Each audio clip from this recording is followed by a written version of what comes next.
Levítico 10. Eu sei que você não é inscrito no canal ainda, então não perde tempo, já mete o dedo nesse inscrever-se agora, já ativa esse sininho também para receber notificação de toda vez que eu postar. Dá um like no vídeo e deixa comentário para ajudar o algoritmo do YouTube a entender que esse vídeo é relevante e entregar para mais pessoas. A gente precisa fazer o mundo ler a Bíblia, galera. Vamos para cima. Ó, o capítulo 10 é forte, hein? Já vou preparar vocês aí, já prepara o coração. Se você não sabe o que tá acontecendo aqui, se você não leu ainda, fez errado. Tinha que ter lido antes, mas beleza.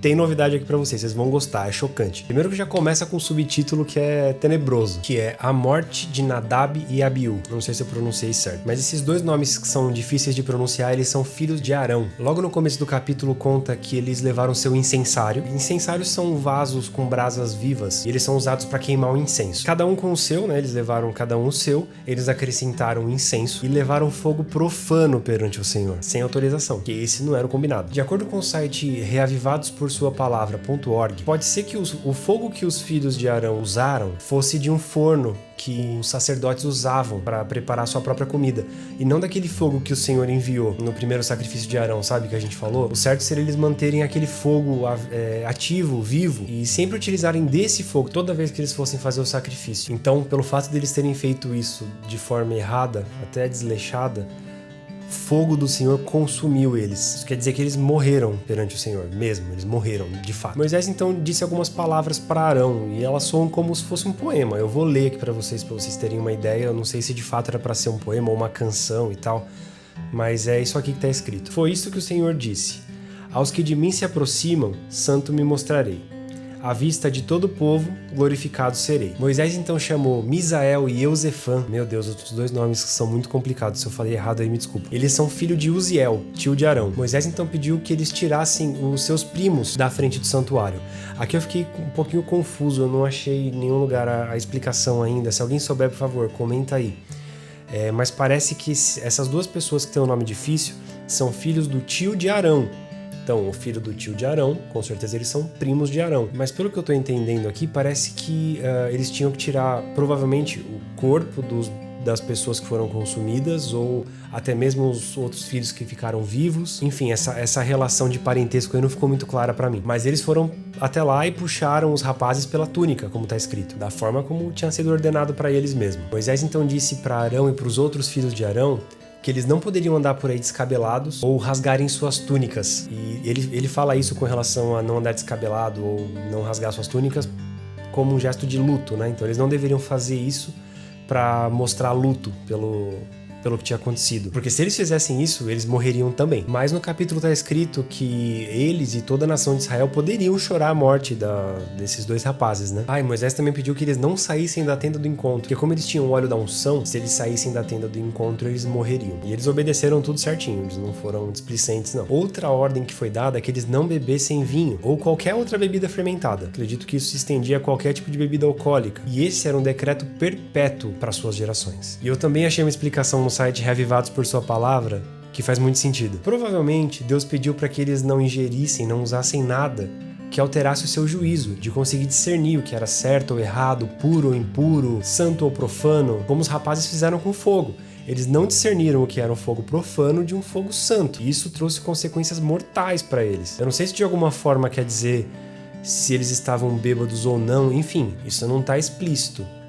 Mas o que diz aqui é que eles não poderiam utilizar nada de vinho ou qualquer bebida que fosse fermentada. Lembrando que santo significa sagrado e profano significa comum, tá? E eles deveriam também ensinar todos os decretos que Deus deu através de Moisés para todos os israelitas. Moisés então pediu para que Eleazar e Itamar pegassem a oferta de cereal que sobrou das ofertas dedicadas ao Senhor, preparadas no fogo, e tratassem de comê-las sem fermento e junto ao altar, porque ela é santíssima. Pediu para comer em lugar sagrado, obviamente. Essa era a porção que era destinada a eles por decreto do Senhor. Eles continuaram então com o ritual, com o peito e a coxa, e Arão, seus filhos e suas filhas poderiam comer num local cerimonialmente puro. Essa porção havia sido dada como parte da oferta de comunhão pelo povo. Outra coisa importante era que a gordura ela deveria ser separada. Também era um decreto perpétuo, aquele lance de ninguém poder consumir a gordura. Aí aconteceu um negócio que me assustou no início. Fala na Bíblia que Moisés ficou muito bravo quando ele percebeu que o bode da oferta pelo pecado já havia sido queimado. A Bíblia diz que ele irou-se com Eleazar e Itamar e perguntou por que eles tinham feito isso, né? Ou seja, eles não comeram a carne da oferta pelo pecado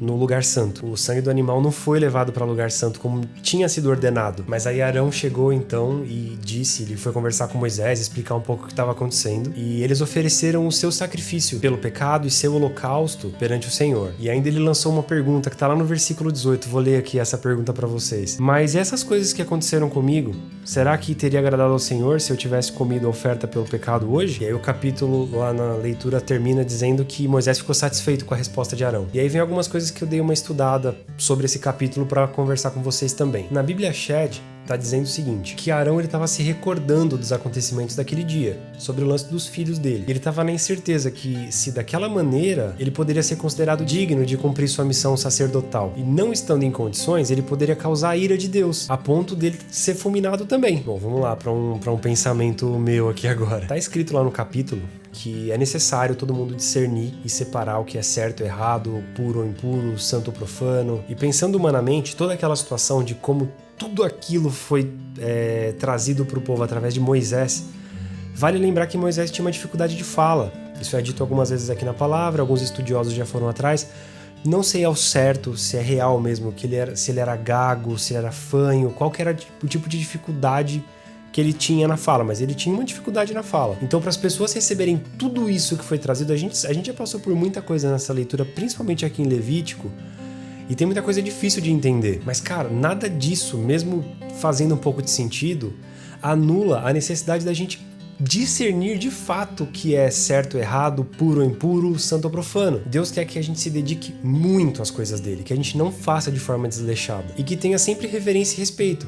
Que não foi o que aconteceu com os rapazes. Eles foram pegar o fogo, eles não se preocuparam se era fogo profano ou santo, levaram da mesma forma para fazer o sacrifício e Deus fez o que fez. Mesmo tendo aprendido muito disso aqui na minha jornada de leitura, eu tenho aprendido a buscar melhorar esse tipo de coisa também. Até porque eu mudei a forma como eu estava lidando aqui com o canal. No começo eu lia e explicava para vocês o que eu entendia. Agora eu vou um pouco mais além, eu faço um pouco de estudo antes. Algumas pessoas vêm até e comentam aqui embaixo. Eu fico maluco quando falam isso. Você não tem reverência com as coisas de Deus. Cara, se tem uma coisa que eu tenho na minha vida desde criança, é reverência. Tenho muito cuidado com as coisas de Deus. Isso não anula o fato de eu errar algumas vezes. Eu estou mudando, eu estou melhorando. E galera, o comentário de vocês me ajuda muito, sem sombra de dúvida. Quanta gente que não passa aqui no canal e deixa nos comentários textos inteligentes, comentários que são complementares, que ajudam a corrigir alguma coisa que de repente eu falei sem entender muito bem no vídeo. Principalmente no começo. Depois que eu mudei, a partir de Levítico, que eu mudei essa forma de tratar com o canal, as coisas certamente mudaram. Eu tô super aberto a receber ajuda, críticas e etc. Mas se vier com ignorância, eu acabo respondendo na ignorância também, como alguns de vocês puderam experimentar. Então, voltando ao que eu tava dizendo, só para finalizar o vídeo, Deus espera esse tipo de conduta da gente, que a gente tenha cuidado, tenha cautela, tenha reverência e fique muito atento quando a gente vai trabalhar com as coisas dele, porque elas são cheias de detalhes. E principalmente com a intenção do nosso coração. Nesse capítulo, os 2 filhos de Arão erraram e foram punidos com a morte. A gente sabe que as coisas mudaram depois da vinda de Jesus, com o Novo Testamento e tudo mais. Mas isso não anula a necessidade da gente sempre estar atento às coisas de Deus. Eu fiz uma postagem no meu Instagram há alguns dias e quem me segue lá sabe, pode até interagir comigo com relação a isso. Então, galera, vamos junto. Vamos ter cuidado com as coisas de Deus, reverência e vamos continuar aprendendo, que a jornada tá só começando. A gente se vê em Levítico 11.